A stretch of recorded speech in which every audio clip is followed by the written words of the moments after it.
Welcome to the Grow Fast podcast, where we talk with leading sales, marketing, and personal growth experts about how companies can accelerate sales, optimize marketing, and grow their businesses fast.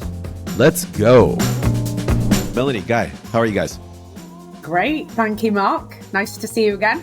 Likewise. Doing really well, Mark. Thank you. Thank you for inviting me and allowing me to be part of this. My pleasure. And thank you guys for coming on the Grow Fast podcast. I got to say, I know it's going to sound cliche, but I'm super excited to do this because I've always said that recruitment professionals, just by the sheer volume of people that you have to speak to on a daily basis, are some of the best communicators out there, which makes you highly effective salespeople. And you two, in particular, are two of the best that I've ever worked with. So I'm super excited to talk with you. We're going to talk about sales in the context of what you do in terms of selling to your customers, but also talking to candidates. We're also going to talk about when you're selling to or talking to a customer who may have an internal recruitment team and how you deal with that challenge and/or opportunity. We're going to talk about how you actually evaluate sales candidates, whether they're entry-level, mid-level, senior. And then you've both lived in different places around the world. So we're going to talk about some of the different cultural differences in selling in these different regions. But before we do all that, I'd just like to do like a level set and imagine that we're speed dating for professionals here. And I'd like to get your 60-second bullet point of what you've done in the recruitment space, and then how that led you up into, because you both have started your own companies. So, Melanie, I'm going to start off with you. Can you tell us a little bit about your background, and then why did you decide to start your own firm? Yeah. So I joined recruitment as a graduate, worked for one of the largest in the world, Hayes Recruitment, which was great training. That's where I cut my teeth. But found that I'm quite entrepreneurial and found kind of corporate after 4 years. Wanted to be part of more of a high growth kind of boutique recruitment firm. So I joined something a bit smaller, progressed a lot quicker into management. Then I actually made a move that I didn't anticipate, moving into the internal side for a company that didn't have an internal talent acquisition team, which was amazing. It was like growing my own recruitment company within a company. They had 250 employees. So I had to build everything from scratch, advise them, sit with the board, amazing exposure for someone in the late 20s. And then within 6 months, I was pulled into the office and the chief sales officer put on an American accent and pulled out his calendar. And he was like, in 6 weeks, myself and the founder will be at the Four Seasons Hotel in New York. And we'd like you to book us 5 interviews, very senior roles that, I mean, it was great, the confidence they kind of gave to me, but I had no experience doing it. But as Richard Branson says, who's one of my kind of favorite kind of businessmen, bite off more than you can chew and just learn as you go along. So I just kind of said yes. Inside I was like, oh my gosh, how am I going to do this? Mm-hmm. And I just kind of learned and tackled it through, making mistakes, but, learning on my own time. And it was amazing. They kind of sat by me and said, that was just fantastic. And then it just snowballed. There was so much demand from the US. 6 months later, right, we need you to relocate to Chicago. We're opening up an office downtown. I was like, okay. Didn't plan on doing that, but I just said, okay. And what a ride it was. And the experience, we ended up growing the company from 250 employees to 600 in 6 years. I had a team that I grew globally of 14 recruiters. And then it kind of got to the point where there was no more growth. I kind of was just recruiting, not part, the strategy. And I actually found that I actually had some kind of more forward-thinking ideas. And as an entrepreneur, you always want to grow. I was talking about remote working and AI in 2019. How do we grow and attract more people to the company? well, right now you're asking people to commute downtown to Chicago every day for a certain base salary that's maybe not so competitive.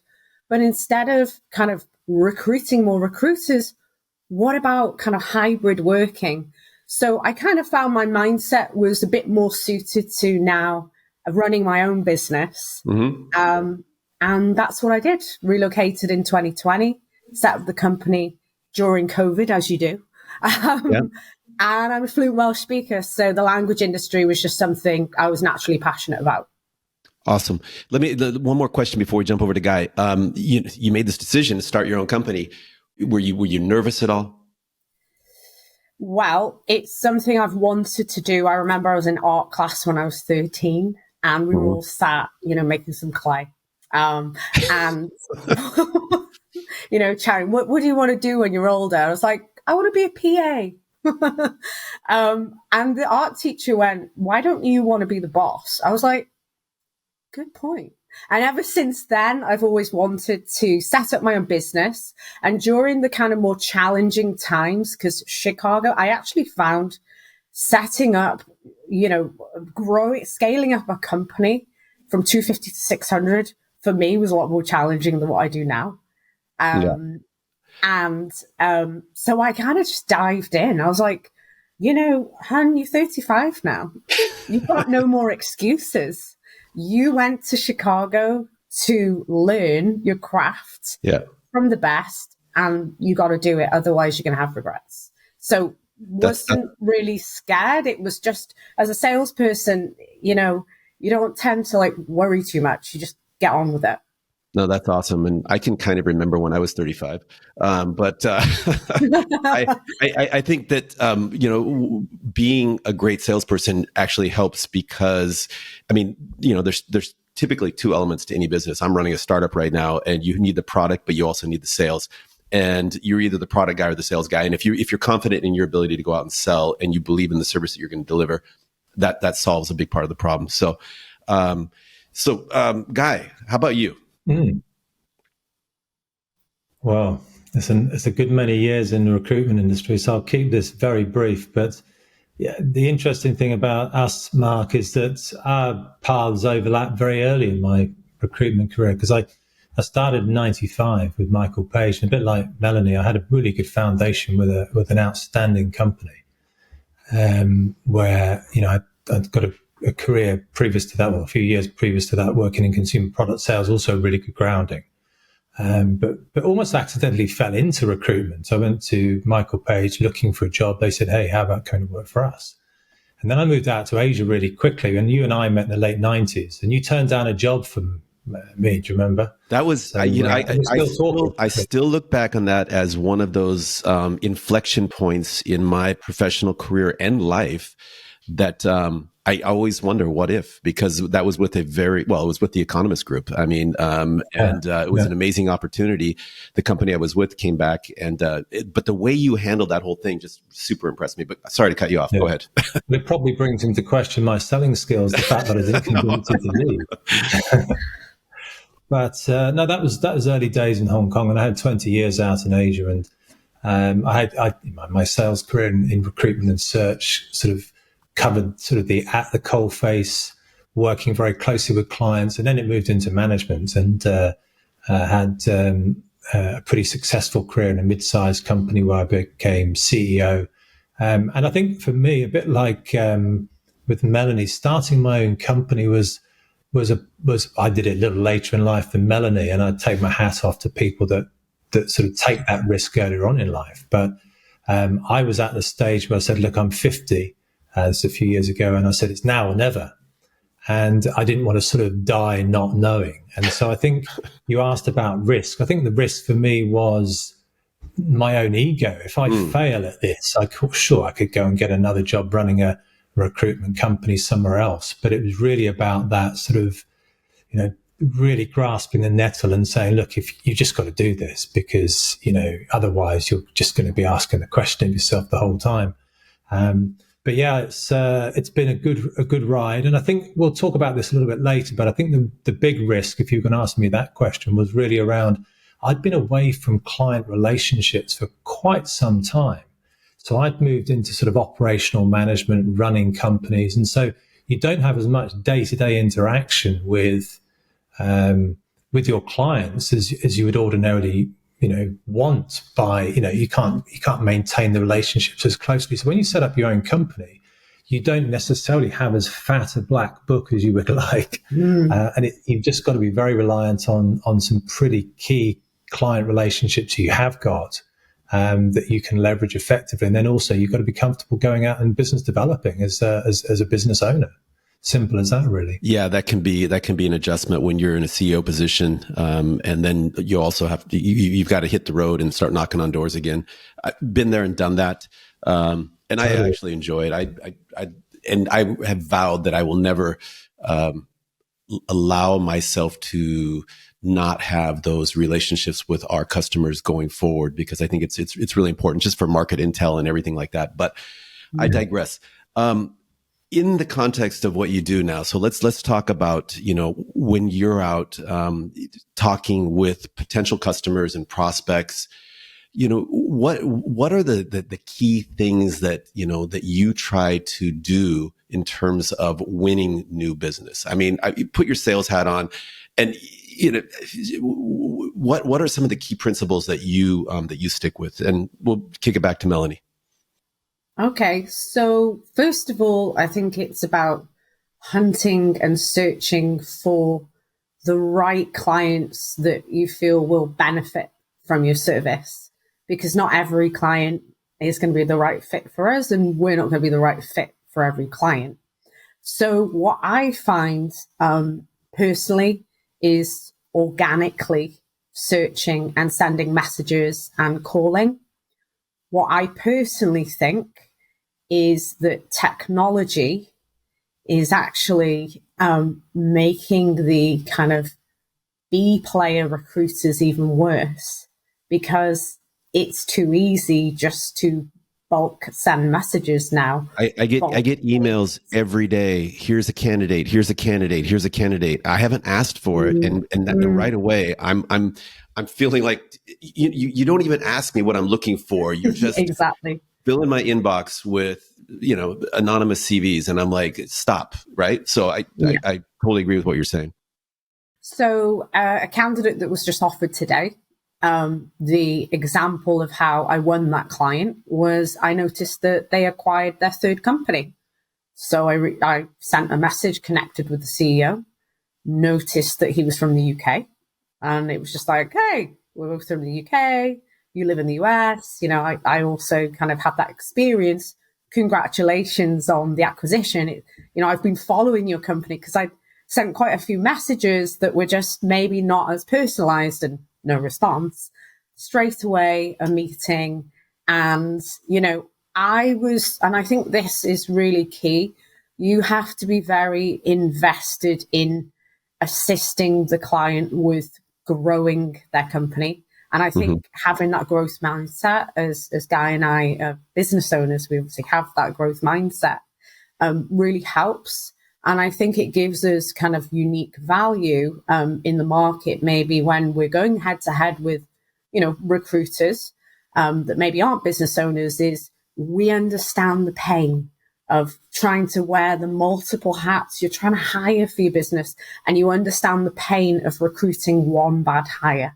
It can really set you back. So I feel that getting on a level in a meeting and understanding their pain points quickly, but also setting expectations. And I'll quite happily let them know if, I don't think we're going to be the right company for you, because with our intel currently in the market, I don't feel that's quite realistic.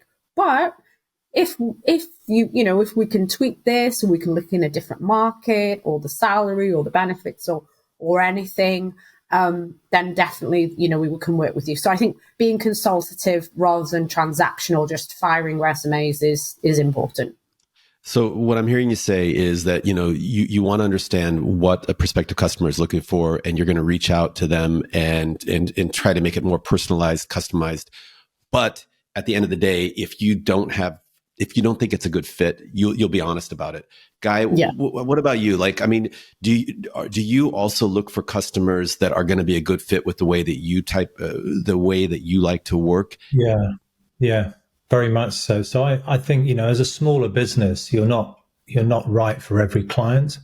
So, for example, I focus very heavily on the retail space, retail and consumer space. And if you, as a small business, are trying to work with the very largest organizations, that isn't necessarily the right fit, because you can be thrown into the sort of procurement hopper and be swallowed up and put an awful lot of work into something and never actually see any return on that investment. So what I try to do is focus very consciously on mid-sized scaling companies, sometimes smaller to mid-sized scaling companies, because then I can get direct access to the CEO and have much more deep conversations about the growth strategy of that company, and actually have more of a business conversation. I suppose I've got the benefit of having run companies in the past as a CEO. I mean, these are businesses that are 250 people, like 40, 50 million US, something like that.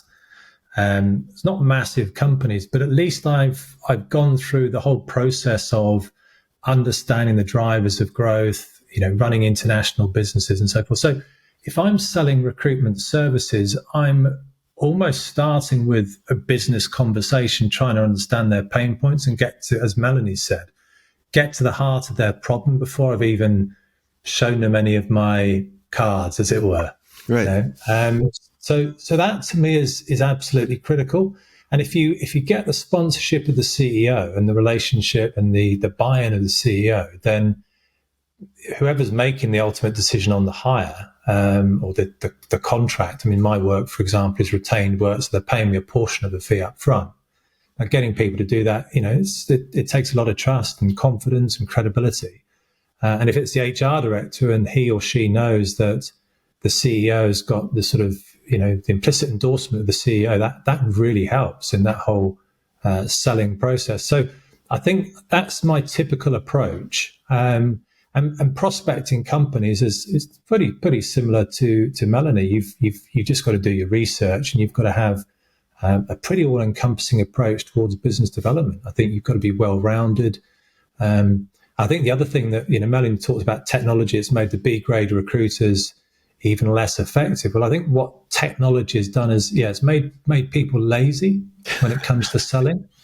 And back in, decades ago when you and I started in sales, Mark, it was about picking up the phone and trying to get through to people. Well, get the meeting. An awful lot less. Just get the meeting. I always said, just get the meeting. That was pre-COVID, of course, when you couldn't get the meeting, but nothing happened until you get the meeting.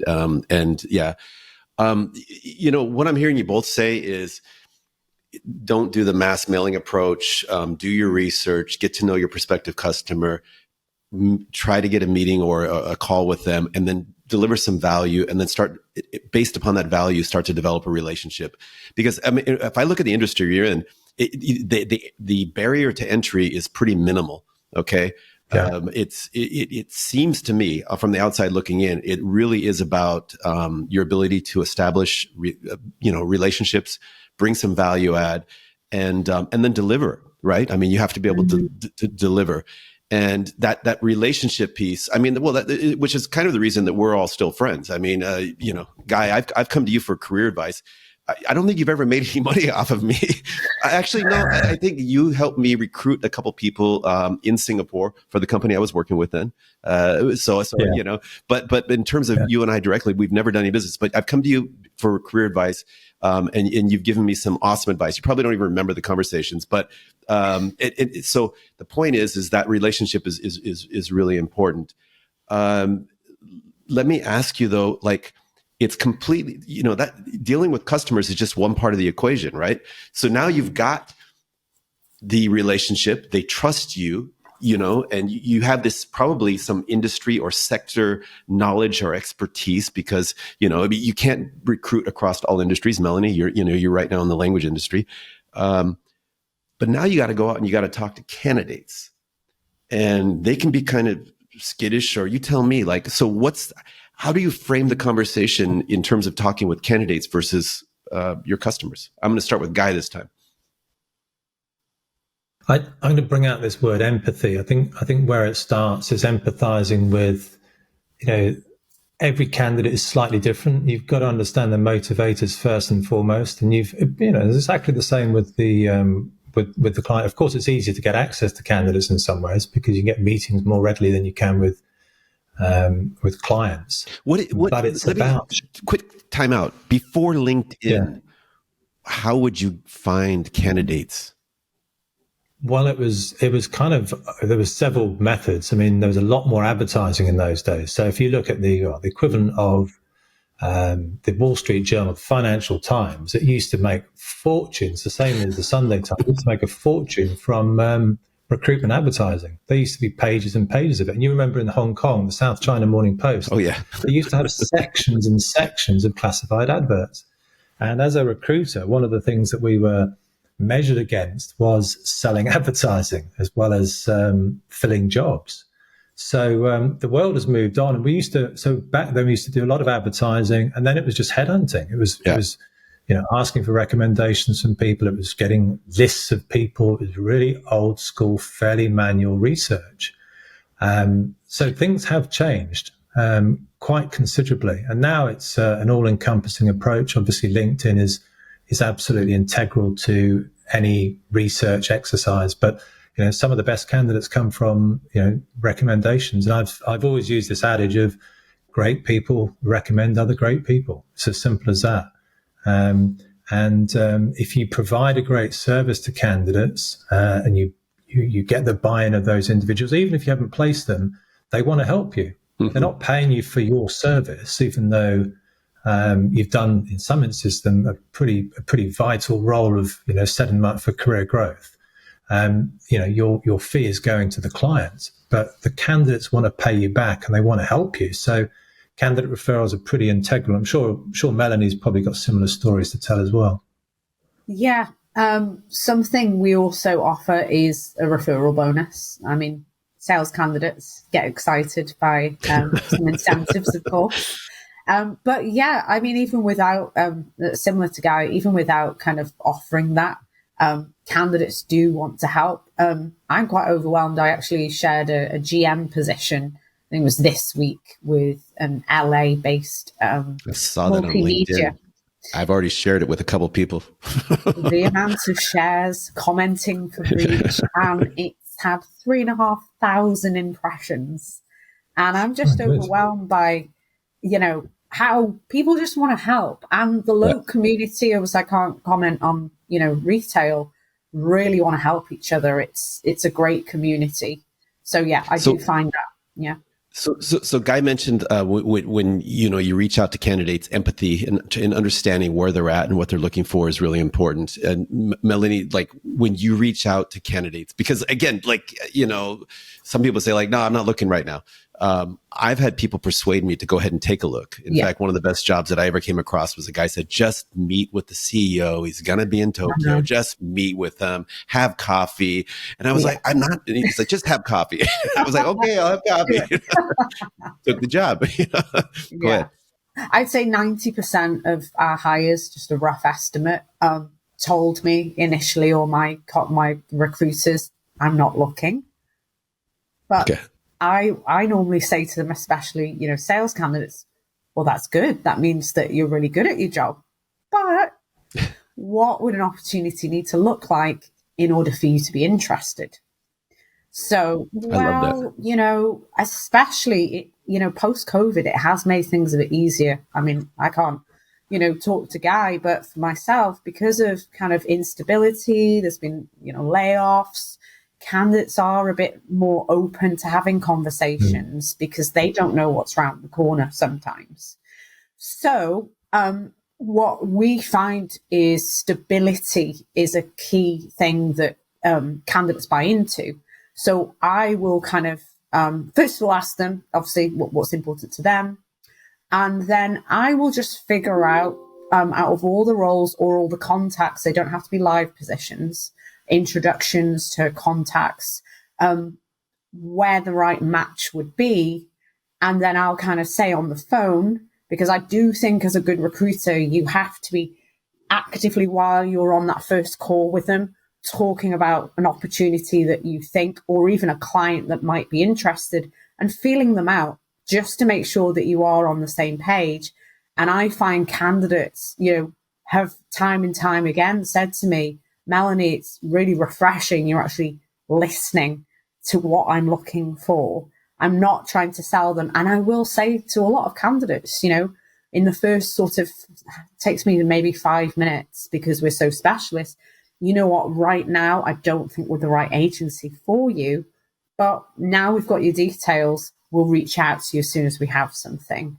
So I find that's really important. But I find, because I've always been a hard worker and really career motivated, I started working when I was 13, washing some dishes, in a cafe.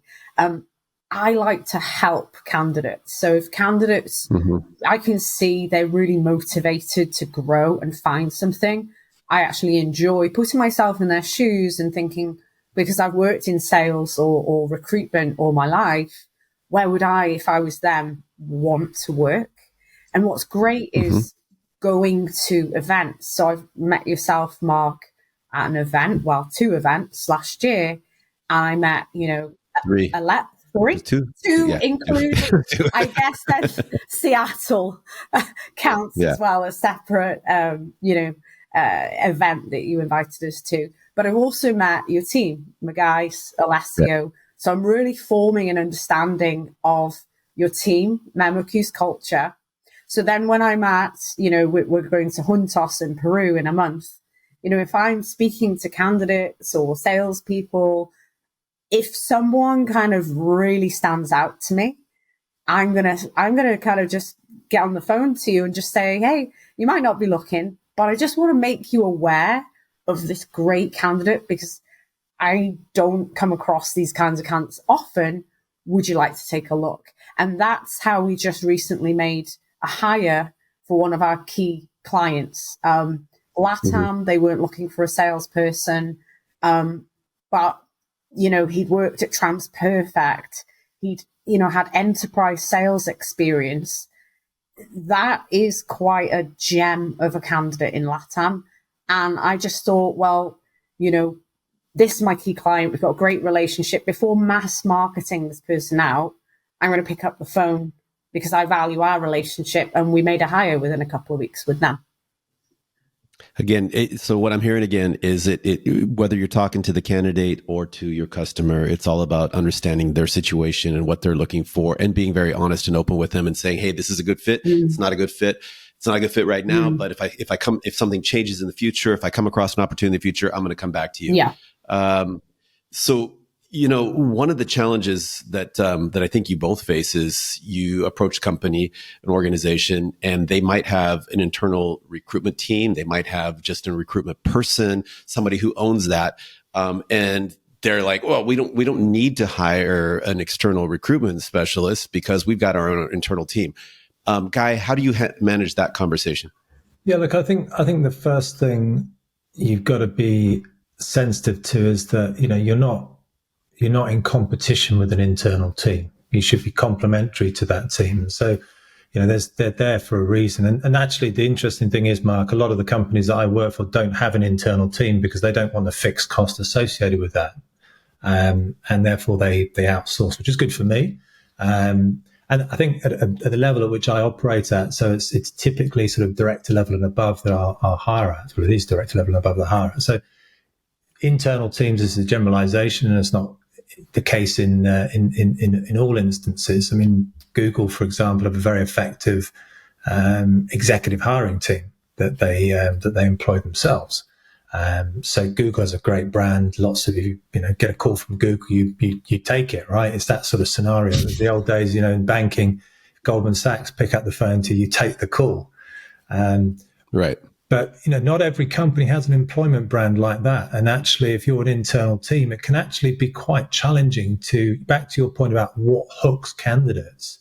It's very difficult to hook candidates if, number one, they don't know your name. And if they do know your name and you're a competitor, you're even less likely to actually engage with them. So that's where recruiters and third parties, executive search consultants like myself, really have validity, I suppose, and merit.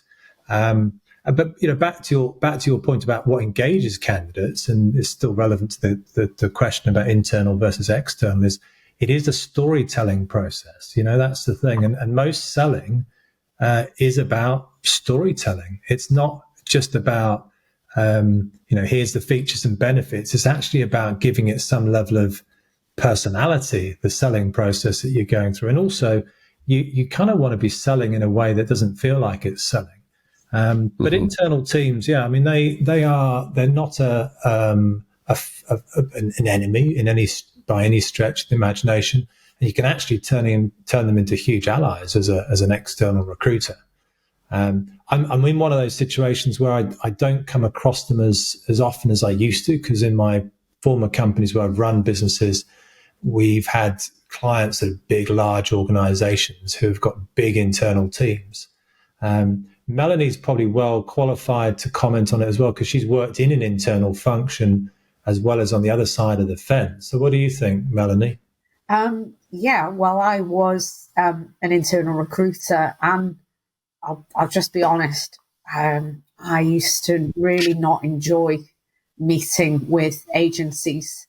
It actually took me 15 agencies when I was in the US just to find one that I really wanted to work with. But what was the deciding factor? Why that one? Yeah. Well, first of all, they weren't selling to me. They were actually assessing whether I was right for them, whether they were going to make money and make a hire, which I really liked, because it was a really efficient kind of meeting. There wasn't lots of fluff, lots of slideshows and things like that. But also they only sent me like 3 qualified resumes that I could tell they'd listened, and they were all good. One, I was like, oh no, this guy's worked at Enterprise Rent-A-Car. This is B2B sales. We're selling media. We're going out to clients and to one call close. Enterprise Rent-A-Car, the name sells itself. How is this going to work? But the recruiter, the external recruiter, was so good, and I trusted him that I was like, sure, okay, fine. And actually, he was one of our best hires. So that was an experience. But what I would say it is kind of the best situation, if possible, is to be able to have, do some recruiting internally. You don't have to have an internal recruiter dedicated. It could be yourself, Mark, just putting a post up or using your network, but also use an external recruiter, because typically the candidates are more candid with the external recruiter. So we find out where else they're interviewing. How does, for example, MemoQ compare to where else you're interviewing? And I can also, if I'm your ambassador, I can kind of talk about why MemoQ might be a better option for them, because chances are I'll know other companies that they're interviewing with. But I've also said to a candidate recently, actually, because he was looking for, he had his 3rd child, being born in a few months. And he said to me, the most important thing for me is healthcare. And I am interviewing with a company, and his words, has the Rolls Royce of healthcare. And unfortunately, my client, I communicated that, and I said, look, he really likes your company, but healthcare, this is where he's at with the other company. It was also a great opportunity. And they kind of, appreciated that and kind of said, you know what, we're just not in that space at the moment to be able to compete with that. And kind of everyone parted ways as friends, and who knows in the future, what might happen. No, again, it just keeps coming back to understanding what your customer is looking for, and also what these candidates are looking for, and trying to find a good fit, as opposed to forcing things and making them happen. Yeah. Because you could find candidates and throw them against the wall, and hopefully they'll stick. But if you do that and it goes sideways, the relationship with the candidates and with customers is going to go sideways as well.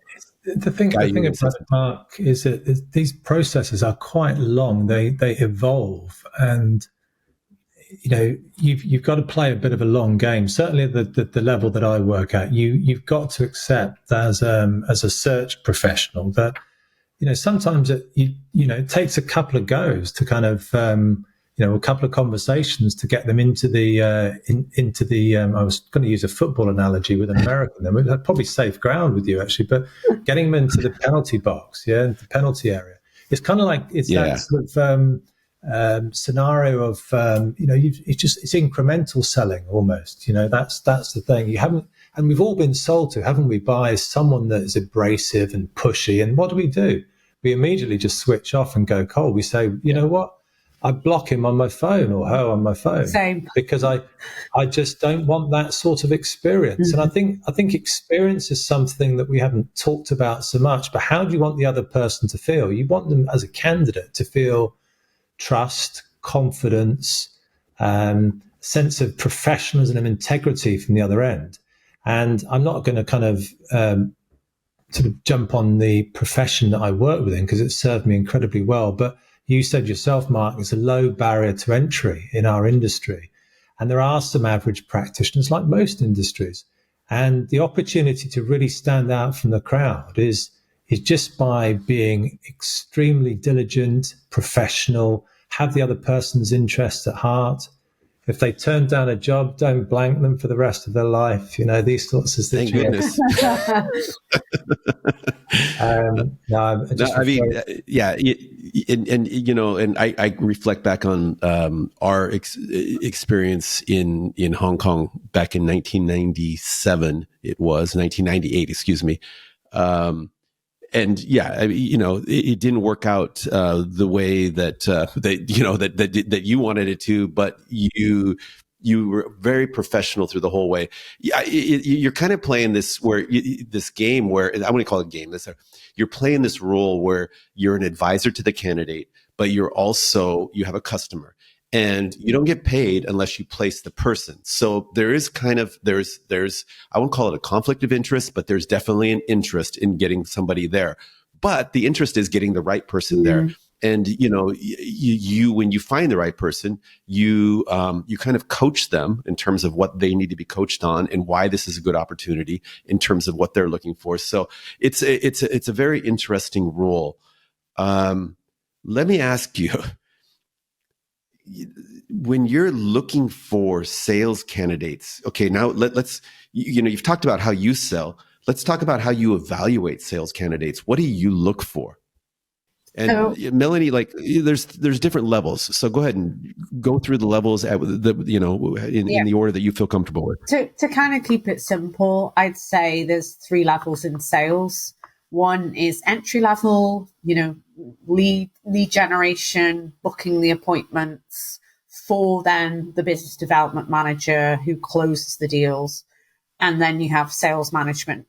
So for me, when I'm looking at the more entry level sales candidates, it's really dressing down the job rather than dressing it up and asking them why sales, how hard have you thought about this? Oh, well, I want to earn lots of money. Okay. But then it's assessing, are you willing to put the work in to earn the money? Otherwise, you're going to burn out in the first year. So it's really explaining from my experience, doing it, talking about the tough days. And so looking at their work ethic. And then the other thing is coachability. They need to really want to learn, ask questions, and to improve. In order to grow. Then looking at the business development manager role, closing ability. But for me, because they have more experience, it's a proven track record. So for me, I like candidates without me prompting, telling me what their results are. I had someone last week that was, I'm number 1. I have the pay, he told me I have the paychecks to prove it. I didn't ask. You're not allowed to ask in America. That sounds American to me, man. That sounds very American. He did. He was American. That was like right out of the Wolf of Wall Street. Here are my pay stubs. Here are my pay stubs. I know, and obviously culture differences there between the US, UK. That's quite a good example. But he also said, I was like, okay, so you're based in San Diego, but my client is looking for someone that's going to be, this is a federal government specialist LSP. So there's going to be a lot of meetings, in the DC area. So, again, as a good recruiter, what I'm doing is more detective work. I'm putting my hat on, looking for red flags. I'm not looking to sell and get excited about candidates. And he just said, well, I live 1 mile away from the airport and I'm cool. I'm cool with 50 to 60 travel, 60% of the time travel. But then I don't get swept up in it all. I go, okay, so can you give me an example of how recently you've had to do that much travel? Because when people are looking for work, they tell you that they'll do all these different things. Okay, but can you give me an example? So with the LA position that I have at the moment that's in the office, yeah, I'm cool. Yeah, I'm happy to work in the office. Okay, so when last did you work in an office? Well, I haven't worked. I've been working remote for 3 years. Okay. And then it's kind of assessing, right? Okay. So how's this going to work? How far do you live from, this part of LA and asking all those questions to make sure it's really going to work. So there's some questions. And then sales management, from my experience of being a rookie manager 10 years ago, that typical story of top performing salesperson trying to manage the B players, the C players, the A. It was easy for me to manage an A player because I understand. You don't need to manage them. Well, exactly, right? Just let them go. Well done. Doing a great job. Yeah. But then really have to, again, we're going back to understanding candidates, clients, understanding your team, your employees. So as a people manager, it's having those soft skills and really understanding it's a very different job to being a top sales performer, lone wolf. And I will say, my mid-20s, I was known as a lone wolf. Sales, what can we do to get sales? Like I was called a bloodhound. Maybe I shouldn't be saying that on the podcast, but that was it. Any sniffing opportunity, I was like, really hungry. But, as a manager, that it's a completely different skill set. So someone that has those soft skills, but also, of course, strategic. So thinking strategically and having that entrepreneurial mindset and also being a company person. So sometimes as a lone wolf salesperson, it's you, it's all about you. But if you're a manager, it's about the company vision, buying into it. And maybe sometimes if it's not something you've quite bought into, you have to be the ambassador for the company and roll it out to your team and give things a go. Okay. So again, what you're saying is, when you're evaluating candidates, you kind of have to put your detective hat on a little bit and, trust and verify. Hey, tell me about your experience. Why do you want to do this job? And then as you go up the food chain, what are some of your wins? Tell me the stories, convince me before I put my reputation on the line and put you in front of my client. I want to know that that this is a good fit for you, but also that you've got some meat on the bone there that makes sense. Guy, have you ever been in a situation where you're evaluating sales candidates and there are flags that you're like, this doesn't really add up? I'm not sure. Yeah, I mean, I think recruiters obviously interview candidates using ideally evidence-based approaches. So we're looking for evidence to demonstrate what they're saying. Now, salespeople, Mark, as I'm sure the three of us will agree, are great at selling themselves. You'd expect that, right, if they're in the sales function. But with salespeople also comes a lot of bluster. And you've got to get really behind that and understand, is what they're saying actually, does it have substance? And if you have the right type of questioning, probing, taking it deeper and deeper, then you generally can expose people who are giving you too much BS. So people should know their sales numbers, for example. They should They should be able to clearly articulate to you what's got them to where they have. They should be open about, the challenges that they've experienced and how they've got around it. And I think there's different techniques that you can use as well for further evidence. And, for example, my company, apart from hiring executives for retail businesses that are scaling across the world, we've got another side of the business which is all about leadership effectiveness. Now, that's not my skill set, but Kate, my colleague, is very much a skilled assessor. So a lot of companies do use a further layer of assessment to validate someone's suitability for a job. And that's actually looking into things like, leadership behavioral traits, how people cope in certain situations, how they deal with stress, how they might show up in other type of scenarios. And I'm talking about senior sales leaders here. And actually, a bit like Melanie, I lump it into three categories. I talk about early stage, middle management, and then senior sales leadership. And the senior sales leadership is managing managers, whereas management is generally managing of individuals. And then the early stage sales recruitment I did when I started out in Michael Page, for example, I was looking at sort of raw skills like appetite to learn, listening ability, patience, work ethic. A bit humility is really important at an early stage.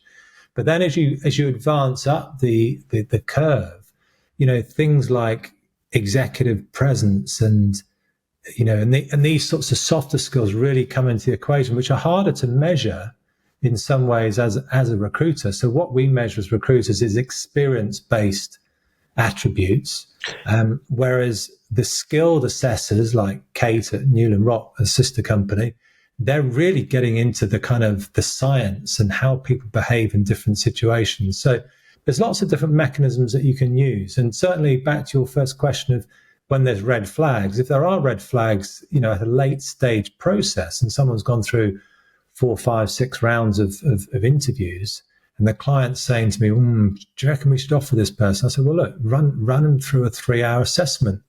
And that just gives you that further layer of validation as to whether you should or shouldn't hire. It gets you off the fence sometimes. So that's sometimes what we can wheel out in certain situations. So it's a slightly long-winded answer to your question. No, it's quite educational. Let me ask you this, because we're all human beings at the end of the day, and we all want to get the deal done. And I am I'm overly optimistic in everything. So you meet a candidate, you want them to be the candidate, and so how do you balance your own personal, desire to be able to find the right person and be optimistic that this is the right person with the ability or with the same thing that, I got to get this right for the customer? How do you balance that out? Well, I think it comes back to, I've used this phrase a couple of times, you have to play the long game. I've got a few clients that, I'm pretty much working with on an ongoing basis. So, if a candidate that I, am optimistic about, if I go, look, I'm optimistic, but I've got a few concerns, I'm going to flag those concerns to them. Because I always think I work on the basis that, what goes around comes around. And if you have too many blips with candidates that don't work out, questions start to get asked. And so to me, it's about putting the cards on the table and being completely honest about how you feel on certain candidates. And sometimes your gut does kick in, your gut instinct, there's something that doesn't feel quite right. And you flag it and you say to the client, I think you need to probe this a bit more. But, I think, are you also asking about how do you sort of balance the fact that you want to make a fee out of placing a candidate, but you might have some reservations as well? Is that what you're saying as well? Basically, I mean, okay, so yeah, I mean, because you are in the middle there, and you don't get paid unless you get the right person. And so like me, even in my role, when I'm hiring somebody, every person that I meet, I want them to be the right person, because I don't want to interview 20 more people. God, please be the right person. And so even though I've been burned quite a few times, and hiring is the most important thing that I can do to ensure the success of our company, I go in hoping that this is the right person, which is maybe is not the right attitude. You know what I'm saying? So how do you balance it out is what I'm saying, Yeah. Yeah, I mean, I guess experience does come into the equation, because the longer you've done this, the more you can rely on your judgment being pretty accurate. You never get it right 100% of the time, of course. I think at the end of the day, if you have got reservations, you've just got to be entirely honest about it with the client. And actually, the way my fee structures work is that, I could get to that stage and still have been paid 2/3 of my fee, because my Sure. fees are paid in thirds. So commencement, shortlist typically, and then a balance on completion. So it makes my business, I can afford to be much more objective, I think, about things. And then also, I think the other nature of the other characteristic of sort of more senior searches is that they take longer, and you just have to be more patient. And typically they are, 6-month processes, 3 to 6 month processes, and sometimes 6 or 7 rounds of meetings and assessments. So it's pretty rigorous. Hopefully that answers your question. It does. Before we get on to the cultural and regional differences, let me ask you this. I'm a candidate. You're advising me. The recruiter asks, what's your expected compensation? Or what are you making right now? How should I respond to that as a senior sales executive? So I know that in certain parts of America, we can't ask that. So what they're currently earning, right? So a hiring manager can't ask, because you should be paid market rate fairly, which, sometimes some candidates may have just worked for a smaller company that, pays less, and others. But candidates are realistic. So how I ask it is, we're not going to disclose to the client right now what you're looking for, because we don't know what the job is. You don't know what the job is, the bonus, the responsibilities, and so on. But I do need to know what the very minimum is that you want us to reach out to you about. They're more likely to kind of give us that range. And then, we'll work with the client and kind of find out what their budget is and what they're looking for. And typically there's a range depending on experience. And it's just, we've just published like a salary insights kind of report, which has had a lot of good feedback when candidates are speaking with us, because now they've got data that's kind of current.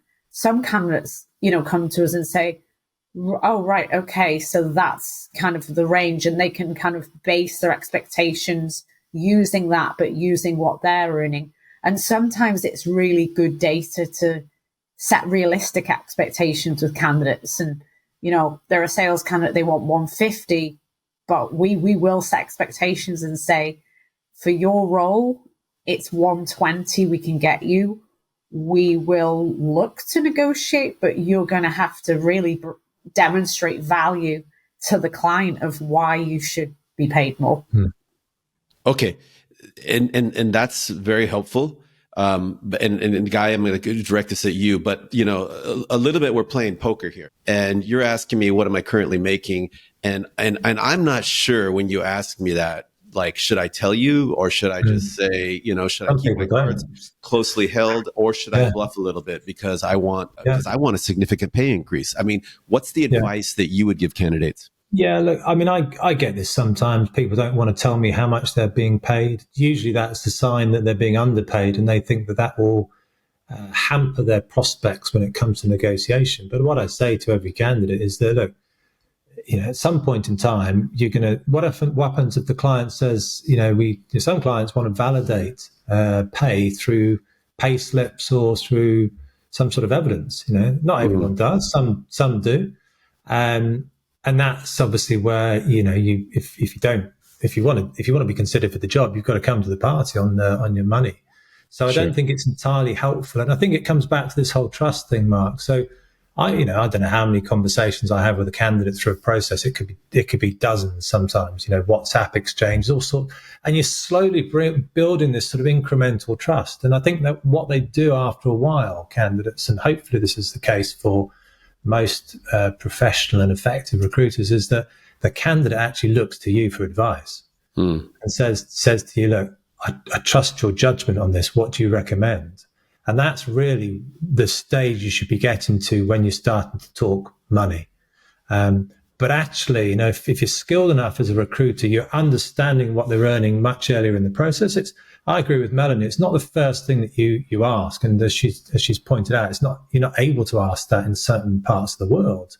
But I don't think your exploratory conversation with someone talking about a job starts with money. Far from it. That's kind of, you're going to quickly disenfranchise someone. You're asking for personal information before you've built the level of trust. Well, it's funny you say that, because like I get calls, not as often these days, but I used to get calls once or twice a month, and I always say, as Melanie says, that 90% of the people say is, I'm not looking, but I'm willing to have a conversation, because for me, I look at it as market intelligence, and I'm curious in terms of what the opportunity is. But I would say that in 95% of those calls, the final question is, oh, by the way, Mark, can you tell us what you're currently making and what you would need to leave? And I always just say, like, I'm not ready to discuss that at this point. Yeah. Because I don't know you, right? So but it's funny because I think you guys have both just differentiated yourself by saying, let's slow things down a little bit here and not put money out there.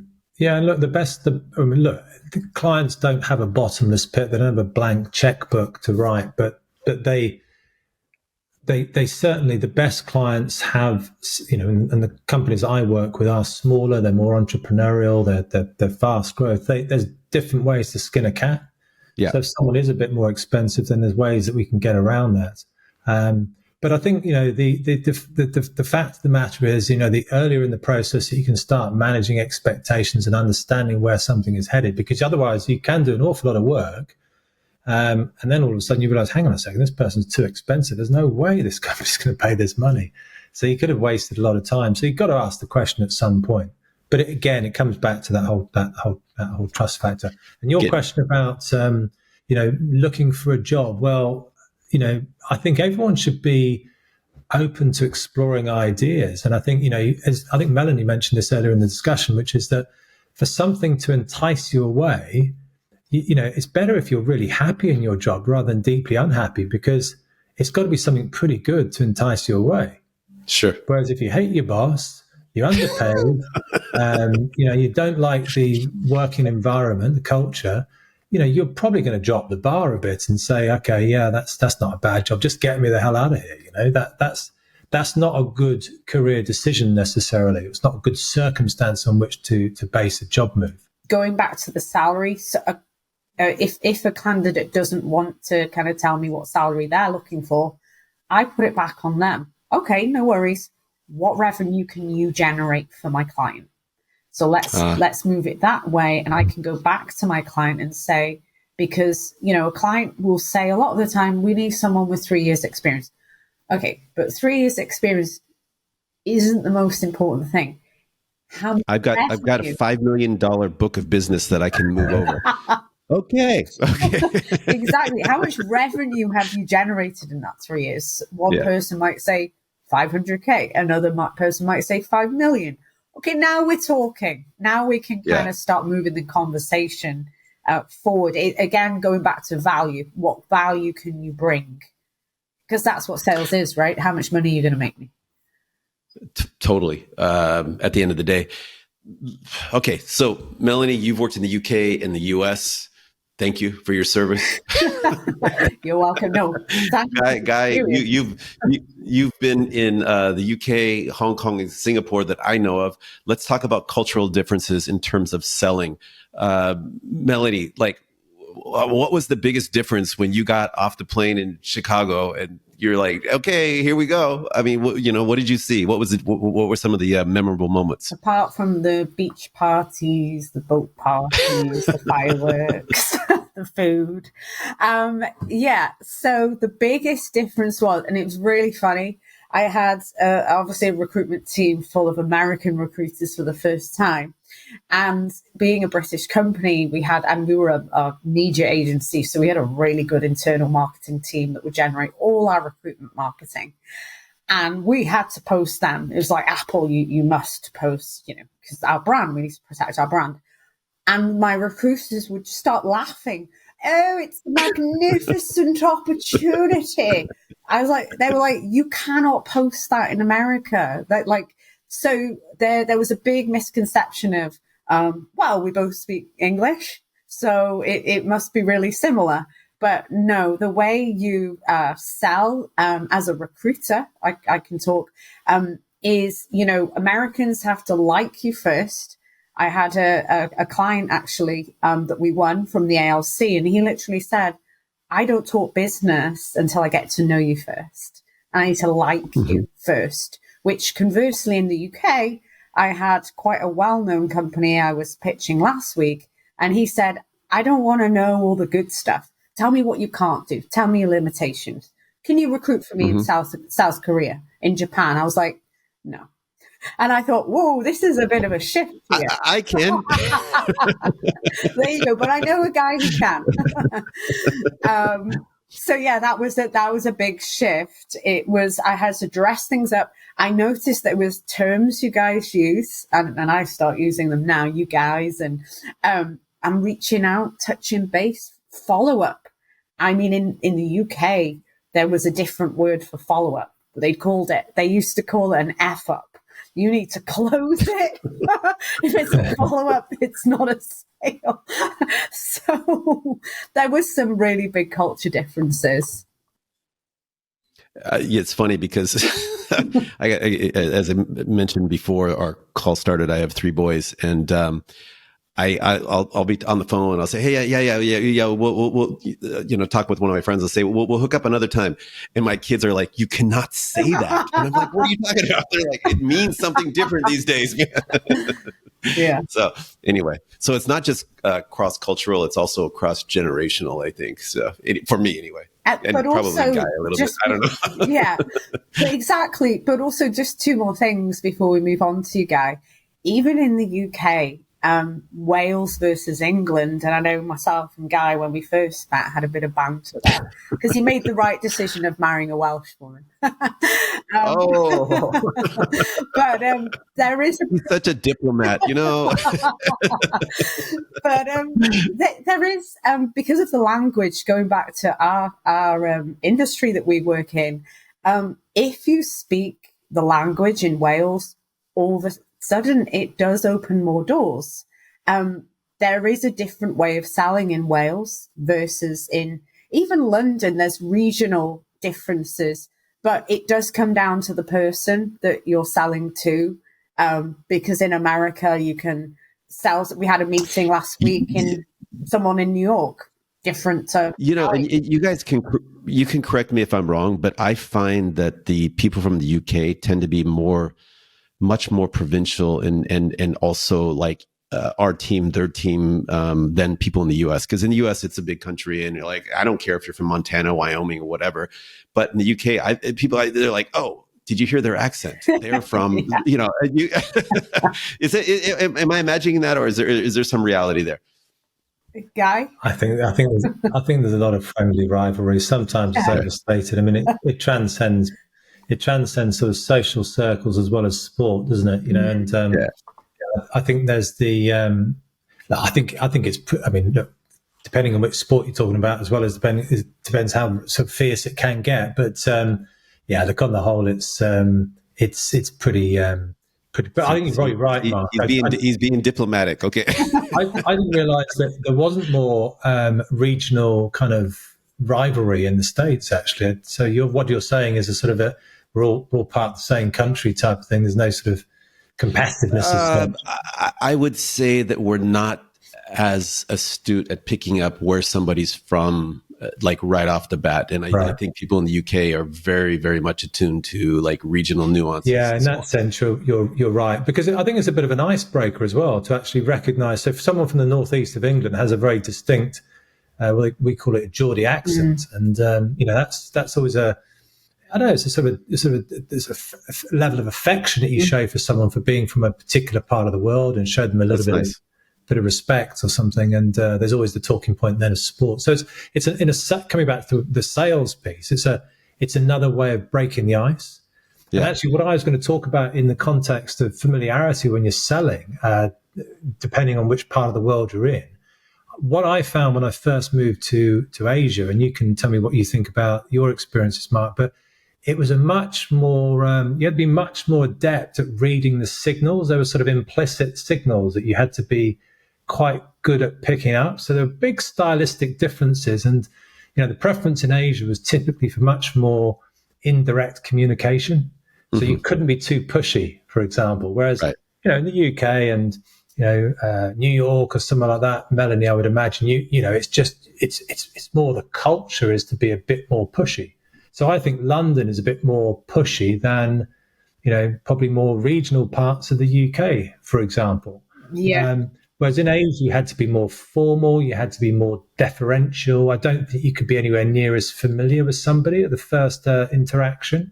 And the Not other at thing all. that made me smile back in the day was how important business cards were in the context of sales. American style, Because right? it wasn't. I used to get through boxes of these business cards. When I joined Michael Page in Hong Kong, I think I had about 4 boxes of business cards, and I think I was through them within about 6 months. Whereas I had a 1 box that lasted me 2 years in the UK. I don't think I got through half of them. So I was amazed at how much impact that had. And then there was sort of the cultural piece of handing over with 2 hands. So I think, it's very easy to be caught out by cultural ignorance. That would immediately put you on the back foot from a selling point of view. And I think you had to be quite good at understanding what language was really being said. For example, does yes really mean yes, or does yes actually mean no?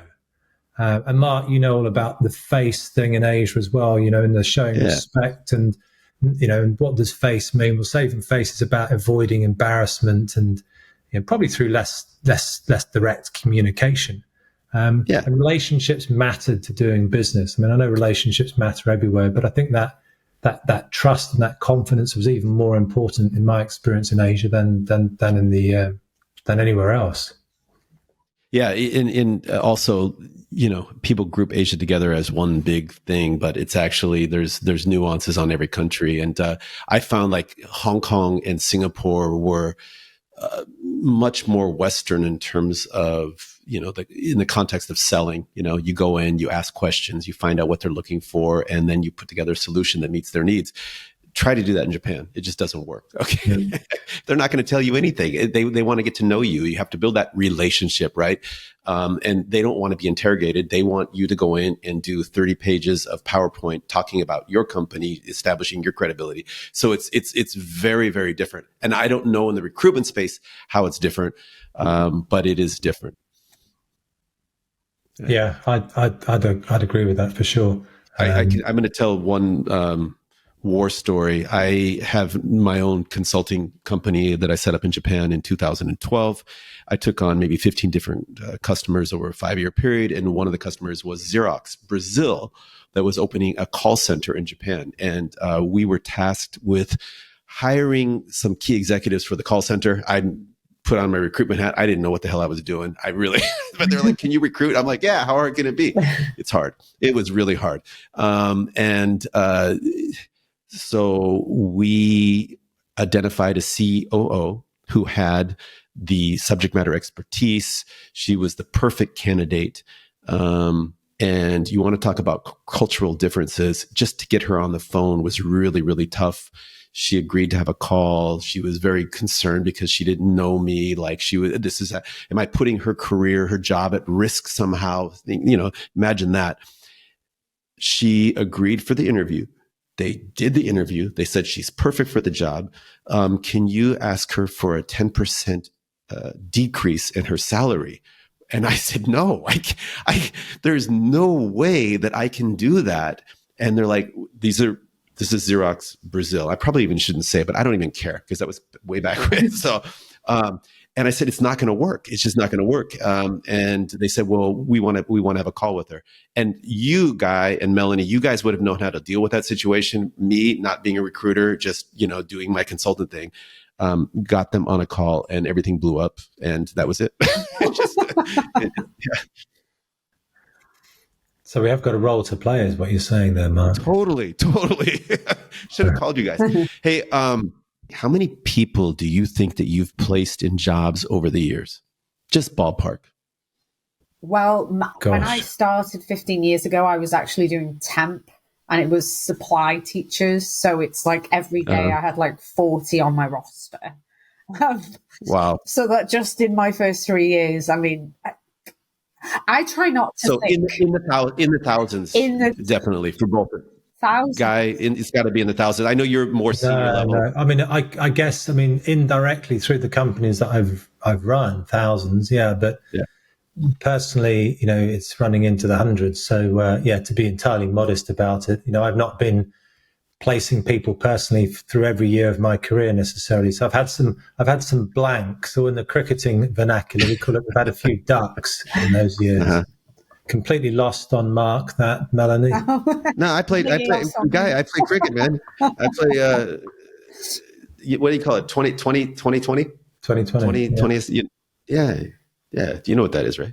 Yeah, absolutely. Yeah. Well, fair cricket. I'm impressed. I'm impressed with your sporting prowess. Oh, my prowess. All right. So I want to be impressed with your linguistic prowess. And because Melanie mentioned that your wife is from Wales, and Melanie taught me a really, really important Welsh word. I think it's if you can say this, Guy, Melanie will give you a big monetary reward, right, Melanie? Yeah, but Guy's got the advantage of having a wife who's Welsh, so I don't want to quite hold myself. Who doesn't speak Welsh? Oh, okay. So see if Guy can repeat the word. Okay. You've probably heard of this guy. Llanfair Pwllgwyngyll, Gogerich, Gwynjobwyll, Llantysilio, Gogogoch. Is this the longest street name in Wales? It's the longest village name, yes, in Wales. There's a train station sign that's bigger than a train. It's like it's bigger than the whole town. How did Mark get on when he tried to repeat that? I didn't. I threw in the towel. I don't even remember the towel. Lots of L's. Just say, and you're halfway there. Well, I tell you what I will pledge to is I will research that, and we'll have a little game with I've got a 6-year-old daughter, as you know, Melanie. Yeah. And we'll look that up, and we'll swat up, and between the little collective that we have, we'll make sure we get that down to a fine art. And I'll do a little recording and I'll send it to you on WhatsApp. All right? Perfect. Well, my partner's actually Scottish, and he's pretty much nailed it now. It's only taken 18 months. Yeah. There you go. Well, hopefully it'll take us a little less time. So we'll see if we can. The English and the Welsh can beat the Scots. Yeah. Awesome. You'll definitely beat the Americans. Yeah. Hey guys, thank you so much. I really appreciate your friendship, both professionally and personally, and also just coming on the podcast. The hardest thing about when you start a new podcast is getting qualified guests that can, talk intelligently about a topic. And I really appreciate you guys taking time to come on the Grow Fast podcast. Learned a lot from you, and wish you guys an amazing rest of 2024. It was really fun, I will say, genuinely. It's not really an opportunity I get to really have, speaking to someone like Guy, who's kind of similar, another business owner. Recruiters don't often get to speak to other recruiters. It's more kind of candidates and clients in the industry. So it's been really good to kind of flex knowledge and kind of share ideas. Yeah, likewise. Good to get insights from Melanie, and also Mark. It's always lovely reconnecting with you. And it's 26, 27 years. Yeah, I know. The number's getting really big, right, guys? I know. It's aging me just saying that, Mark. Yeah. Yeah. Well, hey, guys. Okay. Thank you so much. Talk to you soon. No problem. Thanks, Mark. Cheers. Bye. All the best.